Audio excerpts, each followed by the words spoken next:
दोस्तों, एक बार फिर से स्वागत है आप सभी का आपके अपने चैनल टारगेट एट वन में। मैं हूं अमृता और आज हम बात करने वाले हैं शिक्षा जगत की बड़ी खबरों के बारे में।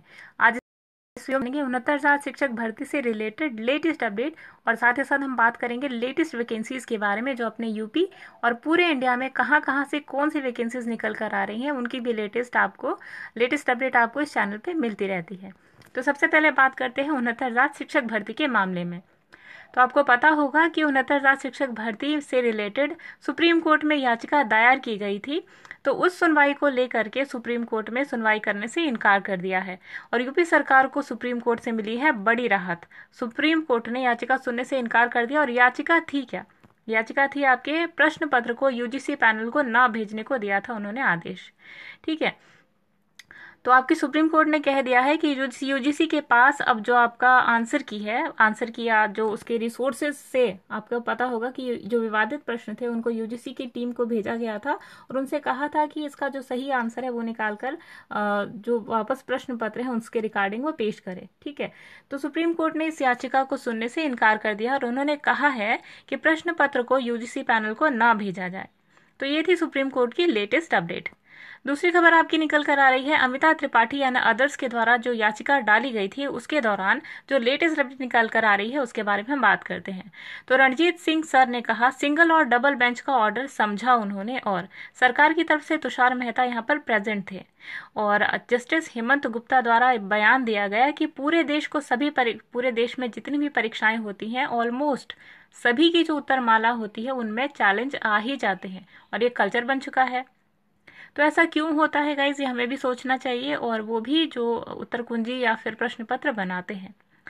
सेकेंड थिंग इज दैट कि डबल बेंच का जो आदेश था उसे सुरक्षित कर लिया गया है और उत्तर कुंजी केस खारिज कर दिया जा चुका है।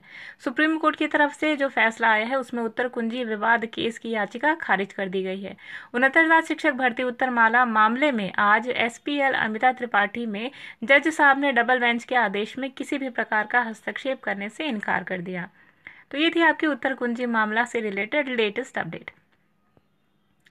दूसरी जो इम्पोर्टेंट खबर निकल कर आ रही है गाइज आप सभी के लिए कि फर्जीवाड़ा इतना ज्यादा शिक्षा जगत में फैल चुका है कि आप कहीं पे भी जाएं, चाहे आपका कस्तूरबा गांधी हो, चाहे आपका यूपी शिक्षक भर्ती जो निकलती है उसके रिगार्डिंग हो, तो जहां पर आप देखेंगे वहां पे इतना ज्यादा फर्जीवाड़ा फैल चुका है।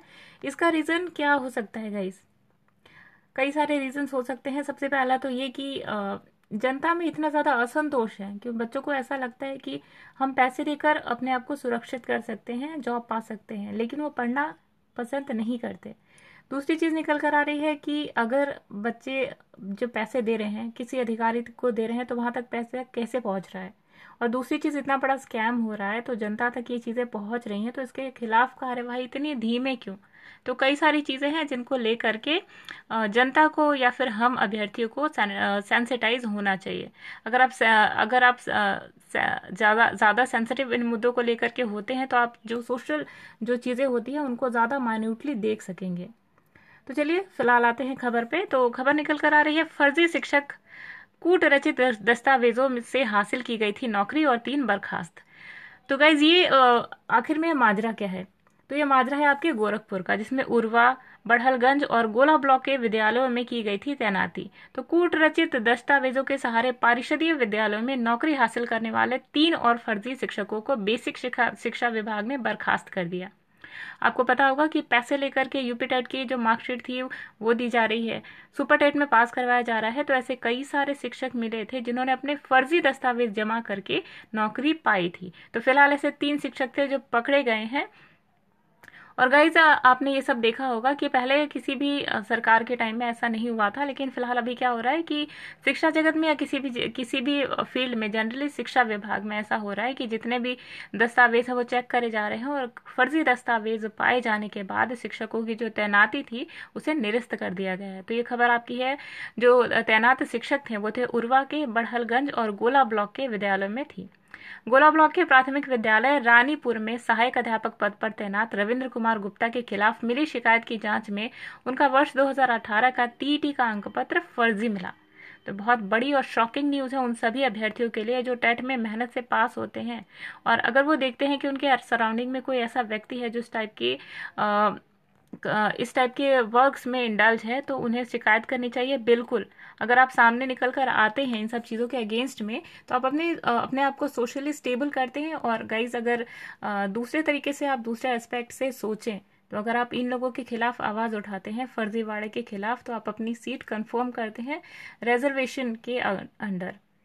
ठीक है ना। अगर आप ओबीसी हैं तो रिजर्वेशन के अंदर, SC ST हैं तो भी रिजर्वेशन के अंदर, अगर अगर अगर आप जनरल हैं तो भी आप अपनी सीट कंफर्म करते हैं गाइज। क्योंकि अगर ये फर्जी टीचर्स अगर आपकी सीट किसी भी वैकेंसी में हासिल कर लेते हैं तो आप कहीं ना कहीं पिछड़ जाते हैं। ठीक है ना। क्योंकि गाइज एक एक चीज़ ऑब्वियस है कि अगर जो भी कैंडिडेट पैसे लेकर अगर अपनी नियुक्ति कंफर्म करवाता है तो ऑब्वियसली उसके मार्क्स आपके मार्क्स से ज़्यादा होंगे। ठीक है ना। तो कई तरीकों से आपको सोचने की ज़रूरत है, और आपको भी सेंसिटिव होना चाहिए इन छोटे छोटे मुद्दों को लेकर के। चलिए अगली खबर देखते हैं। तो अगली खबर हमारे जो मुख्यमंत्री हैं योगी आदित्यनाथ जी, उनकी घोषणा से लेकर के है। तो मुख्यमंत्री योगी आदित्यनाथ जी ने महिला संरक्षण के हित में एक और महत्वपूर्ण फैसला दिया। वो क्या है महत्वपूर्ण फैसला? कि मृतक आश्रित कोटे पर विवाहित पुत्री और परित्यक्त पुत्री को भी नौकरी देने को मंजूरी दे दी गई है।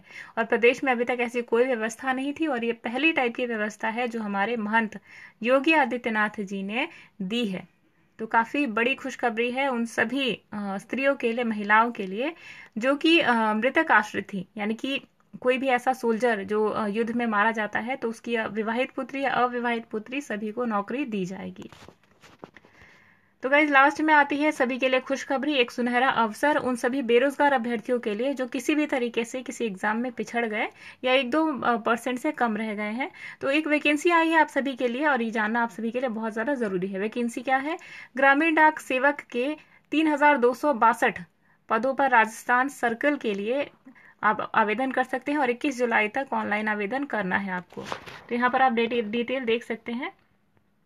ये आपकी भर्ती निकल कर आई है ग्रामीण डाक सेवक के पदों पर, और भारतीय डाक राजस्थान सर्कल से ये आपकी न्यूज अपडेट की गई है। और पद है आपका ग्रामीण डाक सेवक GDS ब्रांच, पोस्ट मास्टर एवं असिस्टेंट पोस्ट मास्टर। आयु जो है इसमें होनी चाहिए 18 से 40 वर्ष, और ये 22 जून 2020 तक को 40 वर्ष होनी चाहिए मैक्सिमम, और मिनिमम होनी चाहिए 22 जून 2020 को 18।